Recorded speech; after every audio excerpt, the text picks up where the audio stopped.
Hello friends, welcome to the Southern Mountain Kitchen. Today we're going to make chicken fried chicken with milk gravy and mashed potatoes.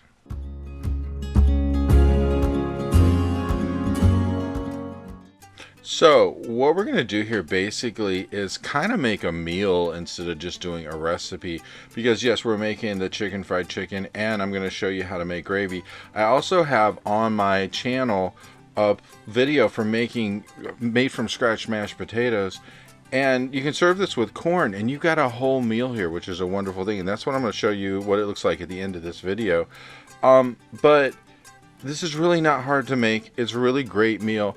And the chicken fried chicken really has such a wonderful taste. And this is something kind of I got the idea because I was thinking, I used to eat at Cracker Barrel before their prices went through the roof and they were unaffordable. And this would have been something I would have expected to get from them and it would have had such a great taste. But their prices went through the roof and we don't eat there anymore. And quite honestly, when we would eat there, it felt like we weren't getting our money's worth on the food. So this is something you can make at home and it's going to be really inexpensive compared to eating out, and it's such a great meal. So we're going to take our chicken, we're going to clean it up, cut up all the fat pieces, get them off of there. Make sure if there's tough pieces on the side, you cut those off as well, because we really don't want them making their way into the whole end result. And just make sure that if there's anything on here needs cut off, we get it cut off and we have some clean chicken breast to work with. Now, you're going to need a bag to put these into in a minute because we're going to pound these out. I have just this bag that's just made for cooking. You just basically put anything in it and you lay it in there and just pound on it. That way the stuff doesn't go all over your kitchen when you're pounding it, because if you were to pound these with a mallet and you didn't have them in a bag, you would have juice and debris going everywhere, contaminating your whole kitchen. So go ahead and pound these as much as you can on one side, then flip them, pound them again. Do it a few times until you literally, one, you're going to flatten this a little bit, but two, you're going to tenderize your chicken even more.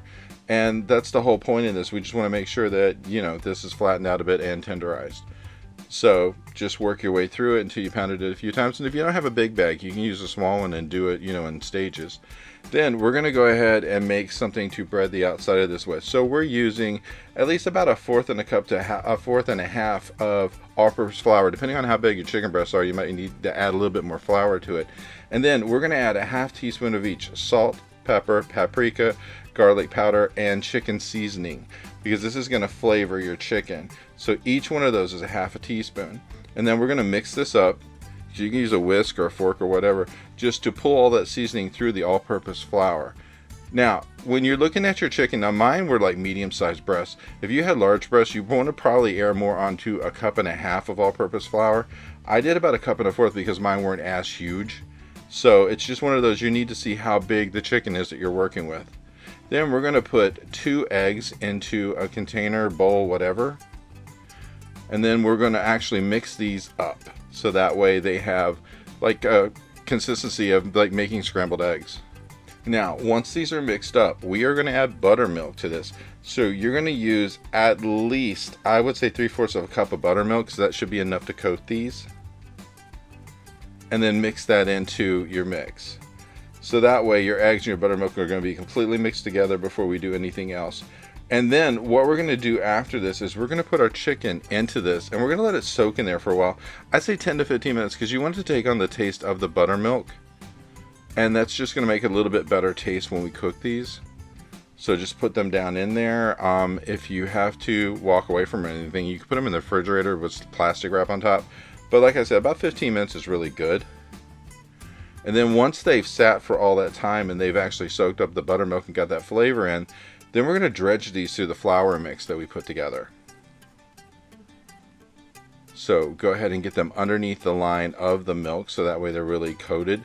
And then when you take this over, we're just going to move this back and forth and dredge it through this flour till we get these really coated, which means you're going to do this a little bit for each one of them. And then I like to just take it after I've gotten them really coated and take some flour and just pat it into it with my hand, just to make sure that everything gets a really thick coating of flour on it, because you want this to have a good edge on it when you're cooking it.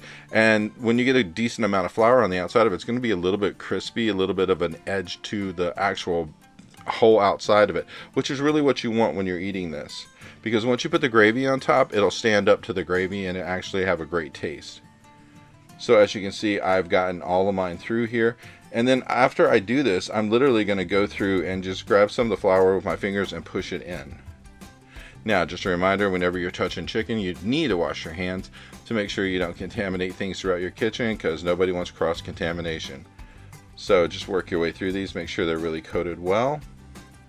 And you're going to need a large skillet here, because we're going to put this over medium-high heat, and you're going to add at least a ½ inch or more of oil to your pan, so that way these cook up really well. Now mind you, they're not really thick because we pounded them out, so a ½ inch of oil is fine. You don't have to totally cover these, because you're going to flip them as they cook.